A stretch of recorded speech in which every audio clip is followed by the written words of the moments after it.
Hey everyone, in this video we're going over everything you need to know about lobstering in Florida and more specifically the Florida Keys. Now for those that are outside of Florida, you probably think of lobster as being the ones with claws, and those are the lobster up north.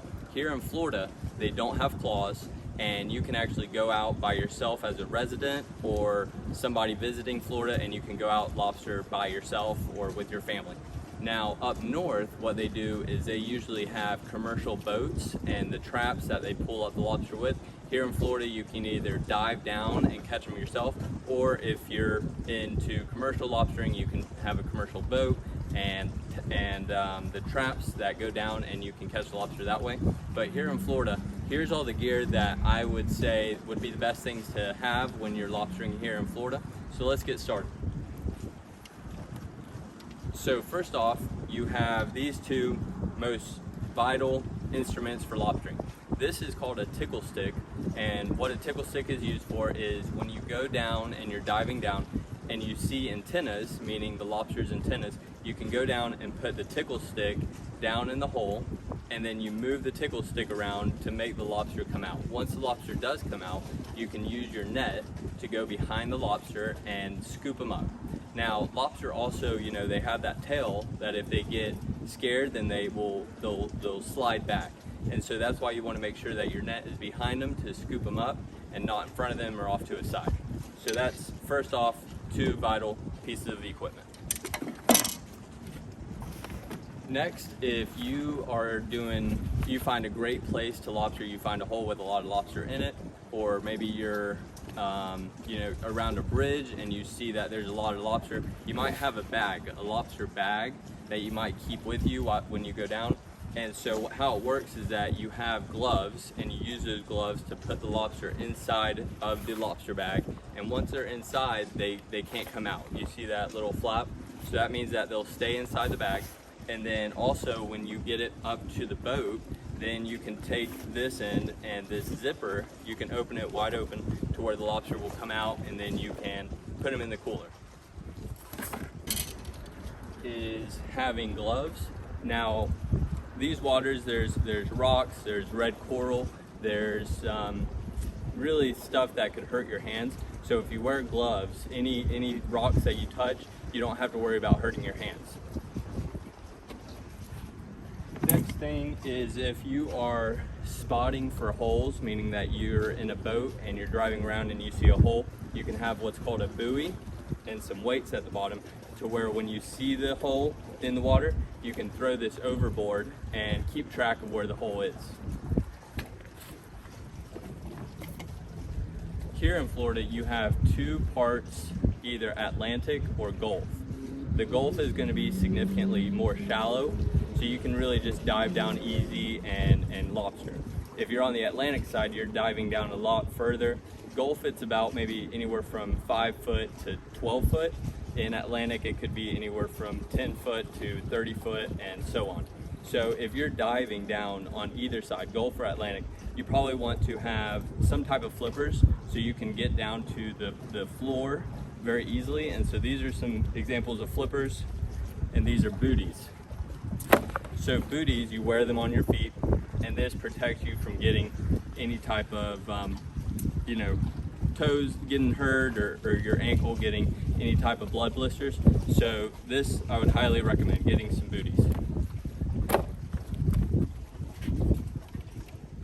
Of course, if you're in saltwater, like here in Florida, you're going to be wearing a mask and a snorkel.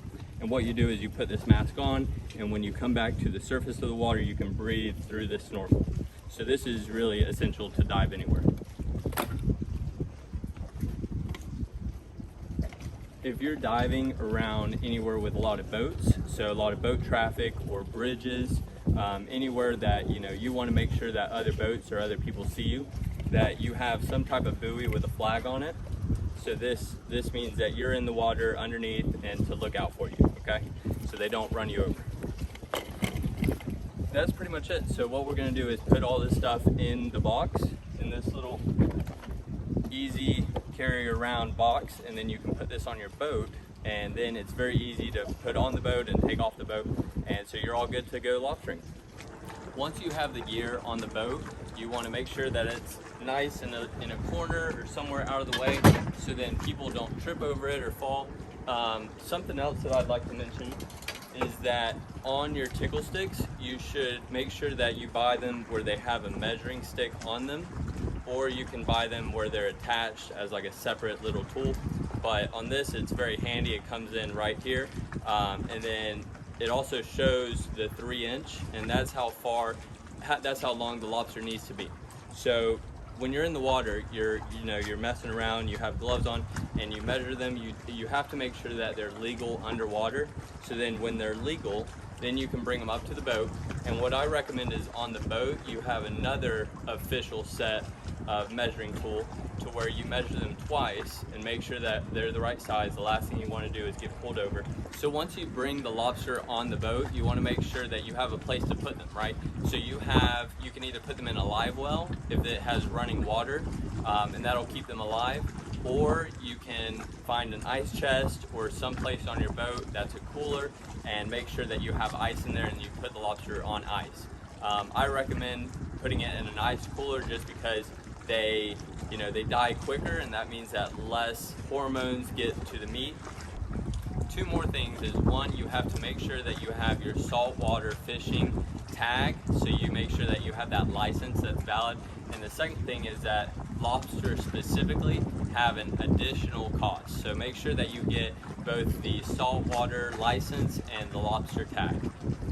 The next thing is you want to make sure that you're in season. So there's 2 seasons to lobster here in Florida. You have what's called a mini season, which is 2 days.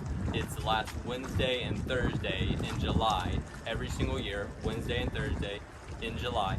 And then the official season starts August 6th every single year, and it goes all the way till the end of March, so March 31st.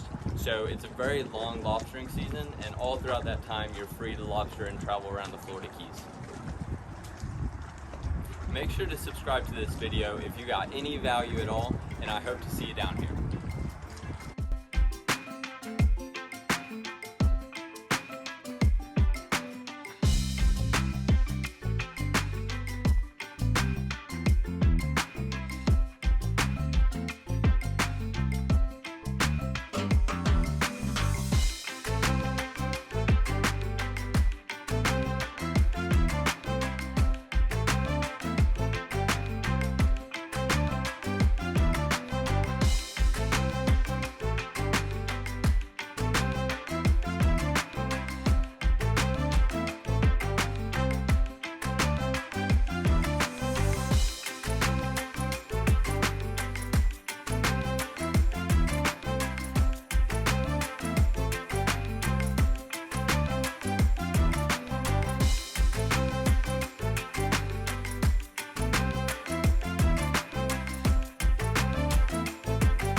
Tickle sticks. Oh God, I'm just gonna use the first one.